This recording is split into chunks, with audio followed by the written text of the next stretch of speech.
नमस्कार दोस्तों, हमारी आज की कहानी का नाम है अभिशाप। रमेश जी ने अपनी पत्नी सुषमा जी को, जो कि पौधों में पानी दे रही थी, आवाज़ लगाई और कहा, अरे लाओ सुषमा, रात को जो मैंने तुम्हें 1 लाख रुपए दिए थे वो मुझे दे दो। किसी काम से बाजार जा रहा हूँ, पास में बैंक भी है, लगे हाथ पैसे भी जमा करा कर आ जाऊँगा। सुषमा जी ने पौधों में पानी देना छोड़ा और जल्दी से रमेश जी के पास आईं और बोलीं, 2 मिनट रुकिए आप, अभी लेकर आती हूँ पैसे। ऐसा बोलकर सुषमा जी अपने कमरे में गईं और अलमारी खोलकर पैसे निकालने लगीं, तो देखा जिस जगह उन्होंने पैसे रखे थे वहाँ पर पैसे नहीं थे। वह जल्दी जल्दी हड़बड़ी में अलमारी में रखी सब चीज़ों और कपड़ों को इधर उधर बिखेर कर पैसे तलाशने लगीं, पर अलमारी में पैसे नहीं मिले। सुषमा जी ने अपने बिस्तर को उल्टा पुल्टा किया, चद्दर को खींचा, गद्दे और तकिए के नीचे बार बार देखा, पर उनको पैसे नहीं मिले। तभी रमेश जी कमरे में आ गए, यह बोलते हुए कि क्या हुआ सुषमा, अभी तक पैसे नहीं दिए। रमेश जी ने कमरे का यह हाल देखा तो बोले, अरे सुषमा, क्या हुआ, 2 ही मिनट में तुमने कमरे का यह क्या हाल कर दिया। सुषमा जी कमरे के फर्नीचर की सभी दराज को खोलती हुई बोलीं, अब क्या बताऊं आपको, मुझे पक्का याद है मैंने पैसे अलमारी में ही रखे थे, पर अब जब देखा तो पैसे वहाँ पर नहीं हैं। पूरे कमरे में देख रही हूँ, फिर भी पैसे नहीं मिल रहे। रमेश जी बोले, तुम्हें पक्का याद है ना, तुमने अलमारी में रखे थे पैसे। सुषमा जी बोलीं, अरे हाँ, मुझे पक्का याद है, मैंने अलमारी में ही रखे थे पैसे। रमेश जी आश्चर्य से बोले, फिर पैसे कहाँ गायब हो गए, इस कमरे में तो कोई आता भी नहीं है। रमेश जी ने अपनी दोनों बहू और दोनों बेटों को आवाज़ लगाई। जल्दी से दोनों बेटे बहू आए और देखा माँ को अपने रखे हुए पैसे नहीं मिल रहे हैं, तो वो भी उनकी मदद करने लगे। सब जगह पूरी छानबीन कर ली, पर पैसे नहीं मिले। छोटी बहू रसोई में सब्जी चढ़ा कर आई थी, इसलिए वो सब्जी संभालने के लिए रसोई में चली गई। बड़ी बहू सुषमा जी से बोली, अरे माँ, आप अच्छे से याद करो ना, आपने अलमारी में ही रखे थे ना पैसे। सुषमा जी बड़ी बहू से बोली, अरे बड़ी बहू, मुझे पक्का याद है मैंने अलमारी में पैसे रखे थे। अब यह बात बार बार पूछ कर मेरा और दिमाग खराब मत करो, मुझे तो समझ में नहीं आ रहा है घर से पैसे कैसे गायब हो सकते हैं। थोड़ी देर सुषमा जी चुप बैठी रहीं, फिर अचानक से उनके मन में कुछ ख्याल आया। उसने बड़ी बहू को अपने पास बिठाया और बोली, कल तूने छोटी बहू को मेरे कमरे की तरफ आते हुए देखा था क्या। बड़ी बहू बोली, हाँ माँ, कल रात को छोटी बहू ही आपके कमरे में दूध लेकर आई थी, पर आप बाबूजी के साथ बाहर झूले पर बैठी थी, इसलिए वो दूध अंदर कमरे में रख कर आ गई थी और मेरी बेटी रिया को बोल दिया था कि दादा दादी को बोल देना दूध रखा है कमरे में, पी लेना। बड़ी बहू की बात सुनकर सुषमा जी बड़ी बहू से बोलीं, बड़ी बहू, तू मान या मत मान, पर मुझे पूरा विश्वास हो रहा है कि अब यह पैसे छोटी बहू ने चुराए हैं। अरे अभी 2 दिन पहले इसके भाई का फ़ोन आया था, उसकी नौकरी छूट गई है, तो वो अपना खुद का बिजनेस शुरू करने के लिए बोल रहा था, उसके लिए उसको पैसों की ज़रूरत थी।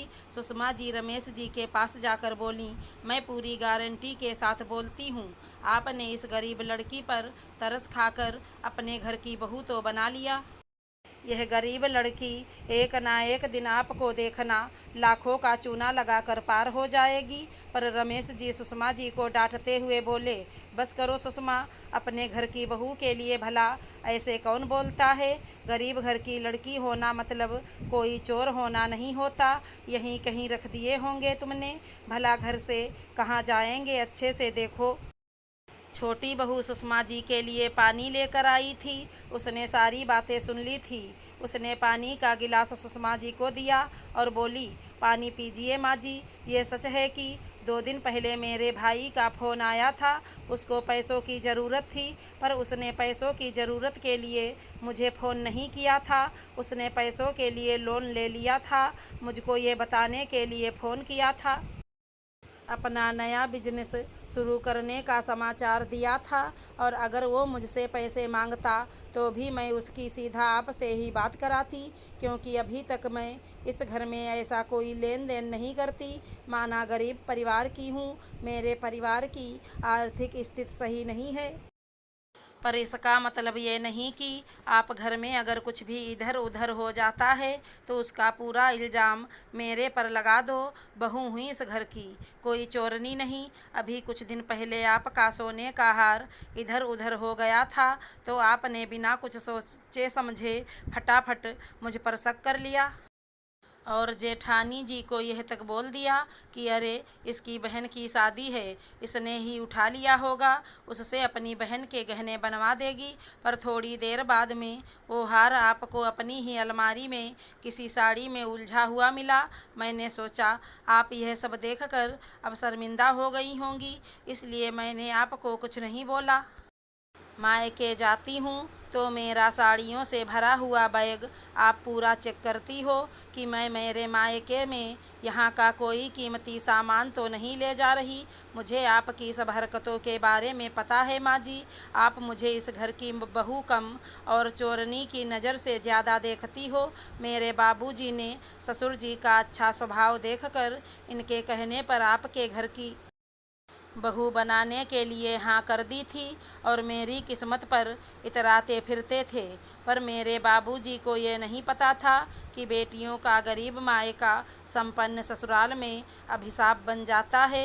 गरीब घर से आई हुई लड़की को संपन्न ससुराल वाले हमेशा दोयम दर्जा देते हैं, वरना इस घर में जेठानी जी भी रहती हैं मेरे अलावा।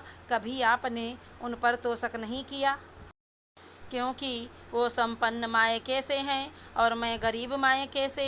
इसी बीच छोटी बहू का पति अभिनव जोर से चिल्लाता हुआ कमरे में आया और बोला, लो माँ, आपके पैसे मिल गए। अभी रिया को उठाने गया था उसके कमरे में, उसकी ऑनलाइन क्लास चालू होने वाली थी तो देखा उसके बेड पर आपके पैसे बिखरे हुए पड़े थे। मैंने रिया से पूछा तो उसने बताया कि कल वह दादी के कमरे में गई थी।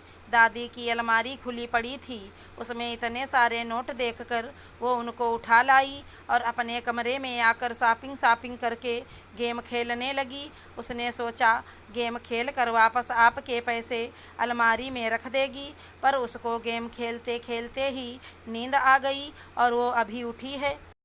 सुषमा जी का चेहरा छोटी बहू को देखकर पीला पड़ गया था और छोटी बहू का चेहरा अपने आत्मसम्मान पर लगे झूठे आरोप को अपने आप हटता हुआ देखकर गर्व से चमक गया था। छोटी बहू के चेहरे की चमक उसके मायके के संस्कारों को भी चमका रही थी। अभिनव अपनी पत्नी से बोला, जाओ चाय बना लाओ, इतनी देर से माँ ने सिर में दर्द कर रखा था। छोटी बहू रसोई में चाय बनाने के लिए चली गई। छोटी बहू ने जैसे ही गैस पर पानी का बर्तन रखा, अभिनव ने पीछे से आकर अपनी पत्नी को पकड़ लिया और बोला, माँ की पूरी बातें मैंने भी सुनी थी। मुझको नहीं पता माँ ऐसा भी सोच सकती हैं, पर जिस तरह से आज माँ की तुम्हारे प्रति गलत सोच की हार हुई, मुझे नहीं लगता अब माँ आगे से कुछ ऐसा वैसा तुमको बोलेंगी और तुम पर शक करेंगी। अगर माँ दोबारा ऐसा करेंगी तो तुमसे पहले मैं तुम्हारे स्वाभिमान की रक्षा करूँगा, तुम्हें लेकर और कहीं चला जाऊँगा जहाँ बार बार तुम्हें अपने सम्मान और स्वाभिमान की परीक्षा नहीं देनी पड़ेगी। अभिनव अपनी पत्नी के सामने हाथ जोड़कर खड़ा हो गया और बोला, मुझे और बाबूजी को ये आखिरी मौका दे दो, अब तुम्हारे स्वाभिमान के साथ ऐसा नहीं होने देंगे। छोटी बहू ने देखा रसोई के बाहर से उसके ससुर जी भी सुषमा जी के किए गए व्यवहार की माफ़ी मांग रहे थे। अपने ससुर जी और अपने पति का प्यार देखकर छोटी बहू की आंखें छलक उठीं और उसने दोनों को माफ़ कर दिया। अगर हमारी कहानी पसंद आई हो तो चैनल को लाइक शेयर सब्सक्राइब करें। धन्यवाद दोस्तों।